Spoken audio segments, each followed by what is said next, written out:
Hey, welcome back to Squarebody Stuff. I'm Chad. This is my race truck Squeaky. He's a 78 short bed step side. Alright, in this video we're going to be kind of picking up where we left off on, I don't know if it's a previous video or not, because I've had a lot of videos coming out this week. They're all running together where I left off at. Actually, I've had one every day this week, a video out, so I'm trying to catch up for lost time for not having any out this winter when I was busy with everything else. So what we're going to be doing in this video is plugging this hole, because I removed the heater box. I don't need it anymore. It wasn't hooked up, so I got to find something to plug that hole with. I've also got to replace that fuel pressure regulator because it doesn't go up high enough PSI for the fuel system for the nitrous, because all that fuel system is just for the nitrous. That regulator only goes to, I think, 9 psi, and it was sufficient when I was just running the 100 horse or 150 horse. But when I decided I'm going to go ahead and run a 250 shot in this thing, I need at least 10 psi of pressure, and that regulator doesn't go up that high. The gauge does, the regulator doesn't. So I've got another regulator that goes up to, I think, 12 or 14 psi. And also I had going to replace the fuel pump for that system, and I'll show you why here in just a minute, because basically I'm an idiot and installed it wrong, and I'll show you what I did here in just a little bit. So I've got a new fuel pump, new fuel pressure regulator. I've got to get that one out of my way anyways to put that cover on. So I probably, I'll get started on this and we'll see what kind of video I can get out of it. If you're new here and you're not subscribed, go ahead and click that subscribe button down below. Ring that little bell next to it, because that'll give you notifications when I put out new videos. And give us a like. Share this with your friends or people you don't like, and I don't care. Share it with somebody. Also, go down there in the description box below and click on the link for the Teespring store. That's where you can find our merchandise. I've got my warning shirt on, so go check that out at Teespring. Buy some merch. Well, I've got all sorts of different designs. Got coffee mugs, t-shirts, stickers, and all sorts of stuff. So got a lot of cool designs that I've actually pretty much put together myself. Well, this shirt, the warning shirt, it was like clip art or something like that, and a couple of them are clip art, but the ones that are actually just outlines of all the trucks, I drew those myself. So I'd appreciate if you went and checked those out. They're pretty cool, I think, and buy you up a couple. And now let's get to doing some wrenching on this thing. So I've been trying to figure out what I'm going to use to plug those holes. I didn't know if I was going to try to go fancy, but really fancy just doesn't fit this truck. So I wanted to go something like kind of rowdy. I've got several license plates, but I found something even better. I've got some old barn tin. Now I think that's going to work out great. I think it's going to look pretty cool on this truck. I'll get it cut out. I'll just use the heater box, trace it out, and extend it out a little bit to cover up those other couple holes for the heater hoses. And just zip screw it on there, and I think it should be fireproof. We're going to have to actually do this on the back of the truck, because as you can see, my workbench looks like a Jeep transmission just threw up all over it. So it's kind of being occupied, and my other little wooden workbench over here just isn't really big enough, and I'm trying not to use it for any other things like greasy or dirty or anything like that, because I haven't showed this to anybody really, but I picked up a new hobby this winter. Among other things I was doing, I got into leather crafting. Just thought I'd show that to you guys real quick. This is a wallet I've made for my oldest son for his birthday, and bracelet. I didn't make this, I just had to do some adjustments on it. I also made myself a wallet right here. I've got a hat band that I made for my Western hat, and I've been taking around a few other things. So that's what I've been doing in my pastime that I don't have any of. So, but I'm not doing any commission work though. Not yet anyways. I'm trying to get it all figured out, so I'm not actually doing much for anybody else other than like family right now. So anyways, we'll get back to the truck. Enough of that. So I'm gonna be working back here.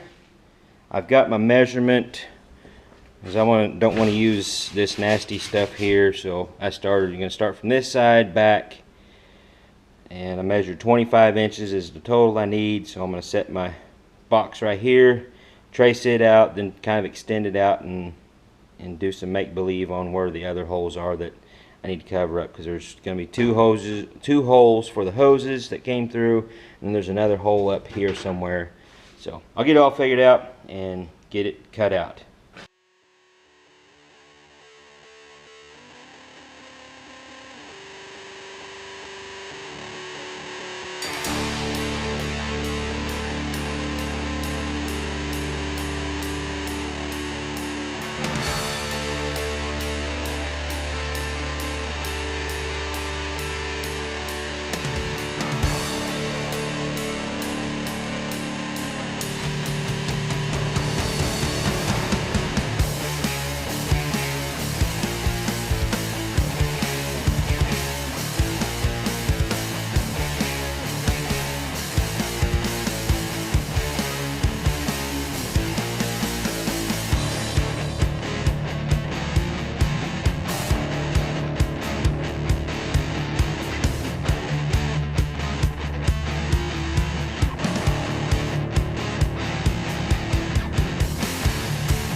Well, what do y'all think?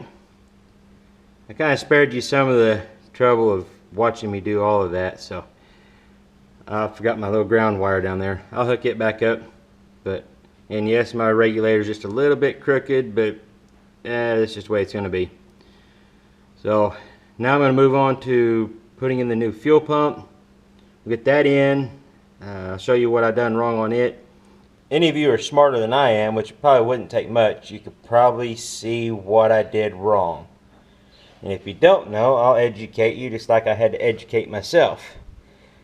You can't put these fuel pumps upside down like that. It had fuel leaking out of it. Of course, there's an electrical motor in there, so you don't want gasoline inside your electronics. Of course, this pump was a cheap one, didn't have any instructions, and I just didn't even think about it, just wasn't paying attention, and just put it in there like that because that's the way it seemed to work best. So you're supposed to have them up like that. So I'll take that one out. I think it still works, I just don't know, I don't want to trust it, so I want to replace it with a bigger one. The new one's like 140 gallon per hour. I can't remember what this one was. I think it was 100, 110, something like that. It's not quite as big, so. But a bigger pump, and reroute it, figured out how to put it back in there right side up, and we'll go from there. I probably won't take any video of that because it's kind of a pain underneath here to get good video, so I'll just show you the finished product when I get it done. Well, I already moved my light, but you can kind of see it's in the position it's supposed to be in. I've turned it on, there's no leaks, so we should be good to go there. Now I'm going to show you how to set the pressure regulator. So this is my fuel side of the nitrous plate. I've unhooked it from the plate and took the fitting out of the plate, and I've got my jet that I'm actually running in here, and I've got it hooked to this hose going down to my fuel jug. That way when I turn the fuel system on and it's armed, I gotta flip this switch. This is my nitrous switch. Whenever I get full throttle, it engages that switch. That's what turns the nitrous on. I've got an arming switch inside that turns the fuel pump on and arms the nitrous system, but it doesn't kick on until I hit that switch. So what I'm going to do is turn the switch on. The fuel pump will come on. Of course, my nitrous bottle is turned off, so I won't have any nitrous coming out here.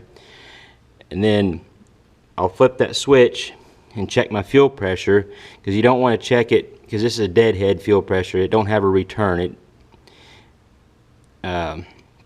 So if you just turn it on, when I turned it on, I only had a couple PSI, but it's got air in the lines.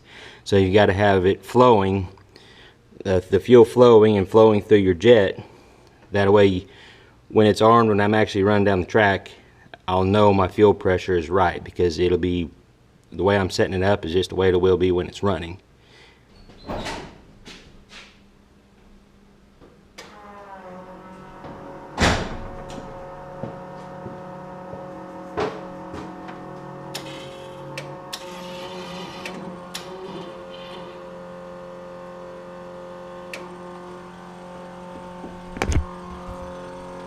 You can see when I flip the switch, it's flowing fuel, and when you can see the pressure rise, then when I kick it on, it drops down to like 2 psi.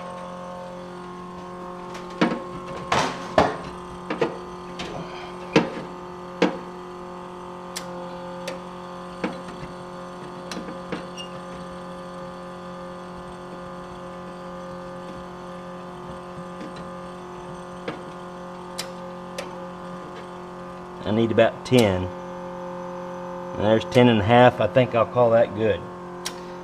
Now I know I have plenty of pressure.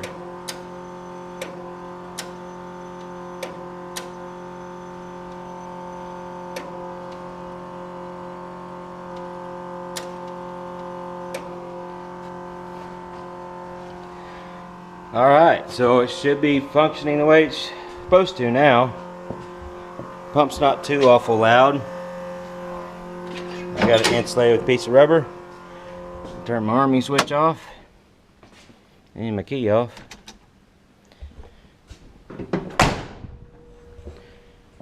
So it should be working right. I'll lock everything down, put everything back together the way it's supposed to. Not gonna have a test drive, I'm sorry. I've got some other stuff I'm gonna do to it before I put the wheels and tires back on the front. So no test drive today. I probably won't actually test the nitrous out until we go to the track, because I gotta get my bottle filled back up. I almost forgot about that. It's about half empty, so I need to have it filled back up. But we'll get it together. We'll be at the track this Friday.